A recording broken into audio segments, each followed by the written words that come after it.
देखिए साथियों, आपका संस्कृत ज्ञान प्रभा चैनल, मैं विश्राम सिंह आपका स्वागत करता हूं। मैं फिर आपके लिए आज कुमार संभव कालिदास द्वारा रचित महाकाव्य से आपके लिए यहाँ पर छठा श्लोक पढ़ाने वाला हूँ। आप मेरे साथ पढ़ेंगे। आप सब जानते हैं इसमें उपजाति छंद का प्रयोग है और हम लोग पढ़ते हैं उपजाति छंद को। इंद्र वज्रा और उपेंद्र वज्रा के मेल से उपजाति बनता है। आइए लक्षण करते हैं। अनन्तरोदीर्तिलक्ष्मभाजौ पादौ यदि वा उपजातयस्ताम्। अनन्तरोदीर्तिलक्ष्मभाजौ पादौ यदि वा उपजातयस्ताम्।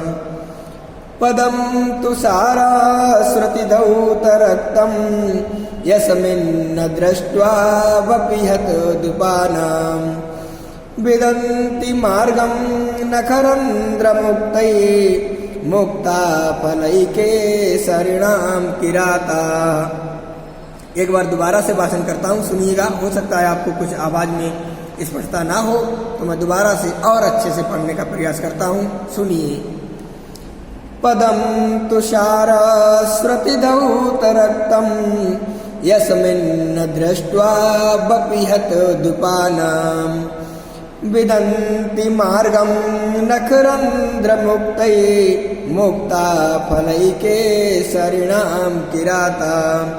अनन्तरोदीर्तिलक्ष्मभाजौ पादौ यदि वा उपजातयस्ताम्।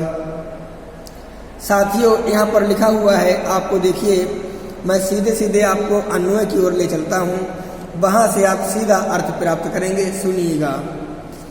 यस्मिन माने जिस पर, यस्मिन कहते हैं जिस पर। कौन जिस पर? हिमालय पर। जिस हिमालय पर किराता, ये दिया है किराता। किरात जंगली जातियों को कहते हैं जो वहां पर निवास करते हैं। तुषार श्रुति धौत रिक्तम। तुषार माने बर्फ से, श्रुत माने बहते हुए, धौत माने धुले हुए, रक्तम माने खून वाले। जिस हिमालय पर्वत पर किरात जो हैं धुले हुए, मतलब बर्फ से निकले हुए और धुले हुए खून वाले, हत द्वीपानाम, और हाथियों से मारे हुए हाथियों को, हत द्वीपानाम, हत माने मारे गए, द्वीपानाम माने हाथियों के, केसर नाम। कौन केसर नाम? जो केसरी पद है शेरों के। और शेर कैसे? हत द्वीपानाम, शेर हाथियों को मारते हैं। पदम, उनके पैरों को। किसको? साथियों, जब शेर हाथी का शिकार करता है तो उसके पंजे इत्यादि में खून लग जाता है। तो पंजे में खून लगने से जब वो हिमालय पर्वत पर भागता है ना शेर, तो उसके शेर के पंजे में तो खून लगा होता है। तो जैसे जैसे कदम आगे बढ़ाता है वैसे वैसे उसके पैरों में लगा हुआ खून उस बर्फ पर दिखाई देने लगता है। तो वहां से खून जाता हुआ है, खून भी जा रहा है। और हाथी जो होते हैं गजमुक्ता वाले भी होते हैं, जिनके मस्तक से मोती इत्यादि निकलते हैं, तो मोती उनके पंजों में फंस जाते हैं। तो धुले हुए खून से मार्ग वाले, ऐसे उनके पंजों से निकले हुए मोती वाले, ऐसे शेर के जाने वाले रास्ते को किरात लोग पहचान लेते हैं। आइए अन्वय से देखते हैं।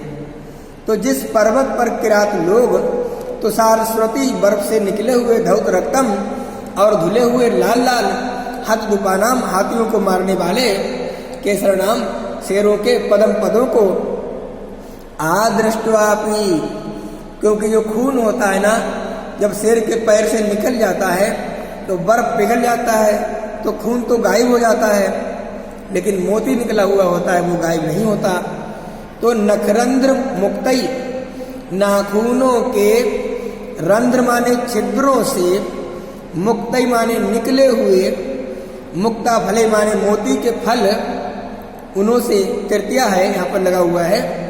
मार्गम विदंती, शेर किधर गया है, ऐसे रास्ते को किरात लोग जान लेते हैं। आइए मैं आपको सीधे सीधे हिंदी पढ़ाने का प्रयास करता हूँ कि जिस हिमालय पर्वत पर किरात लोग होते हैं, सबर जाति के लोग होते हैं, बर्फ पिघल कर रक्त के धुल जाने से हाथी को मारने वाले शेरों के पद चिन्हों को नहीं देख पाते हैं, लेकिन नाखूनों के छिद्रों से गिरे हुए मोती के कारण शेर के जाने वाले रास्ते को किरात लोग पहचान लेते हैं। ऐसा यहाँ पर भाव है। आइए हम लोग आगे आपको व्याकरण की टिप्पणी पढ़ाते हैं।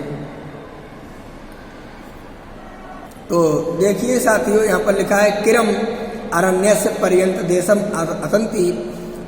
आगे लिखा हुआ है इति किराता नैरंत्रियेण गच्छन्ति इति किराता तुषार श्रुति धौत रक्तम श्रवणम श्रुति तुषाराणाम श्रुत्या तुषार श्रुत्या तुषार श्रुति धौतम तुषार श्रुति धौतम तत्पुरुष समास का प्रयोग हुआ है। तुषार श्रुति धौत रक्तम यश तत् बहुव्रीहि समास। हन धातु से कत का प्रयोग बना हता।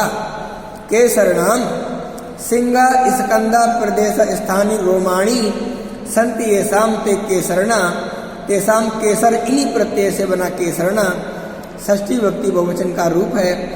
आदृष्टवा का मतलब है ना दृष्टवा इति अदृष्टवा। यहाँ पर नए, यहाँ पर क्या लिखा है? नए समास हुआ है और नए में दृश्य और कत्वा लगा हुआ है। नखरंद मुक्तई नखा नाम रंध्राणी एभ्या मुक्तानी नखरंद मुक्तानी तई तत्पुरुष समास हुआ है। आगे हम लोग विदंत को जानते हैं। विद धातु से यहाँ पर लट के योग में तिप्तस जी यहाँ पर बहुवचन का प्रयोग हुआ है। आइए साथियों हम लोग टिप्पणी पढ़ने का प्रयास करते हैं। हिम के पिघल जाने से रक्त धुल जाने से हाथियों को मारने वाले सिंहों के रक्त से सने हुए जो पद अंकित होते थे पर्वत के बर्फ के ऊपर, वे बर्फ के पिघल जाने से धुल जाते थे। इससे किरात जनों को शेर को ढूंढने में कठिनाई होती थी, लेकिन शेर के नाखूनों से निकले हुए मोतियों को देख करके वे पहचान लेते थे कि शेर इधर से इस दिशा को गया हुआ है। यही भाव इस पर्वत का बताया गया था, जो हमने अभी छठे श्लोक में पढ़ा है। आपको मैंने ये श्लोक अपने अल्प प्रयासों से पढ़ाने का प्रयास किया है और आप लोग लक्षण और व्याकरण की टिप्पणी जान पाए हैं। तो साथियों मुझे विश्वास है कि आपको वीडियो अच्छा लगा होगा। आइए देखता हूँ कुछ और शेष चीज़ बची हो तो उसको पढ़ाऊँ। तो साथियों यहाँ पर आप देख रहे हैं छंद उपजाति लिखा हुआ है, किंतु इसमें आपको कोई भी ऐसी शेष वस्तु नहीं रही है, ऐसी कोई जानकारी नहीं रही है जो मैं आपको बताऊँ। इसलिए आइए हम लोग अपनी वाणी को यहाँ पर अल्प विराम देते हैं। नमो नमः, धन्यवाद।